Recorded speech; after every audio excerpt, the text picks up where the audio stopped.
এমপিওভুক্ত শিক্ষক কর্মচারীদের জন্য বড় সুখবর। 18 সেপ্টেম্বর দৈনিক যুগান্তর পত্রিকায় এমন একটি শিরোনাম করে প্রতিবেদন ছাপা হয়েছে, সে বিষয়ে আমি আলোচনা করছি। তাই অনুরোধ করব ভিডিওটি শেষ পর্যন্ত দেখার জন্য। তো বন্ধুরা, আপনি যদি আমার চ্যানেলে নতুন দর্শক হয়ে থাকেন তাহলে আমার চ্যানেলটি সাবস্ক্রাইব করে দিন এবং ভিডিওটি ভালো লাগলে শেয়ার দিয়ে দিন। এমপিওভুক্ত শিক্ষক কর্মচারীদের বেতনের টাকা ইলেকট্রিক ফান্ড ট্রান্সফার ইএফটির মাধ্যমে পাঠানোর জন্য 23 আগস্টের মধ্যে এ মাসের বিল অনলাইনে সাবমিট করতে প্রতিষ্ঠান প্রধানদের নির্দেশ দেওয়া হয়েছে।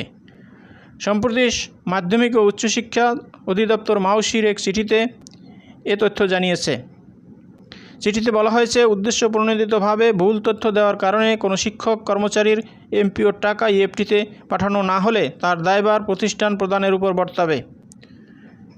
মাউশির চিঠিতে বলা হয়েছে, শিক্ষক কর্মচারীর এমপিওর অর্থ ইএফটিতে পাঠানোর ক্ষেত্রে প্রতিষ্ঠান প্রদানের দাখিল করা তথ্যই চূড়ান্ত হিসাবে বিবেচিত হবে।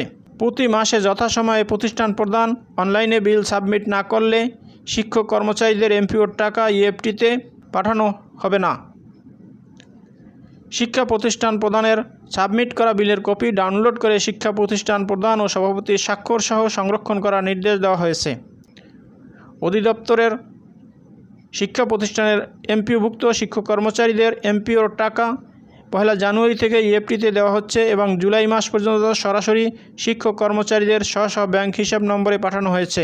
আগস্ট মাস থেকে এমপিওর টাকা ইএফটিতে পাঠানোর ক্ষেত্রে প্রতিষ্ঠান প্রদান থেকে মাসভিত্তিক এমপিওভুক্ত জনবলের বিল সাবমিট করার ব্যবস্থা অনলাইনে যুক্ত করা হয়েছে। এক্ষেত্রে প্রতিষ্ঠান প্রদান তার প্রতিষ্ঠানের এমপিও সংক্রান্ত কাজের জন্য ব্যবহৃত আইডি ও পাসওয়ার্ড ব্যবহার করে ইএমআইএস সিস্টেমে এমপিও ইএফটি মডিউলে লগ ইন করে বিল দিতে হবে। এক্ষেত্রে সংযুক্ত নির্দেশিকা অনুসারে তার প্রতিষ্ঠানের প্রত্যেক শিক্ষক কর্মচারীদের জন্য আলাদাভাবে বিধি মোতাবেক প্রাপ্য এমপিওর টাকা সঠিকভাবে নির্ধারণ করে বিল সাবমিট করবেন। দাখিল করা বিলের একটি কপি ডাউনলোড করে প্রতিষ্ঠান প্রদান ও প্রতিষ্ঠান পরিচালনা পর্ষদের সভাপতি স্বাক্ষর করে নিজ প্রতিষ্ঠানে সংরক্ষণ করবেন। প্রতিষ্ঠান প্রদানের দাখিল করা তথ্য অনুসারে এমপিওর টাকা ইএফটিতে শিক্ষক কর্মচারীদের স্ব ব্যাংক হিসাব নম্বরে পাঠানো হবে। প্রতিষ্ঠানের এমপিও তালিকায় বিদ্যমান শিক্ষক কর্মচারীদের মধ্যে কেউ মৃত্যুবরণ বা পদত্যাগ করলে প্রতিষ্ঠান প্রদান সংশ্লিষ্ট মাসে বিধি মোতাবেক তার প্রাপ্যতা নির্ধারণ করে বিল সাবমিট করবেন।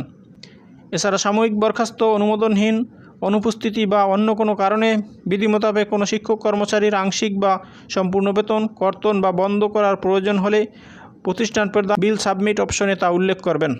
শুনলেন এমপিওভুক্ত শিক্ষক কর্মচারীদের জন্য বড় সুখবর। এ সম্বন্ধে বিস্তারিত এরকম আপডেট ভিডিও পেতে চাইলে আমার চ্যানেলটি সাবস্ক্রাইব করে রাখুন এবং ভিডিওটি শেয়ার দিয়ে অন্যদের দেখার সুযোগ করে দিন। তো ভালো থাকুন, সুস্থ থাকুন, আবার কথা হবে নতুন কোনো ভিডিওতে।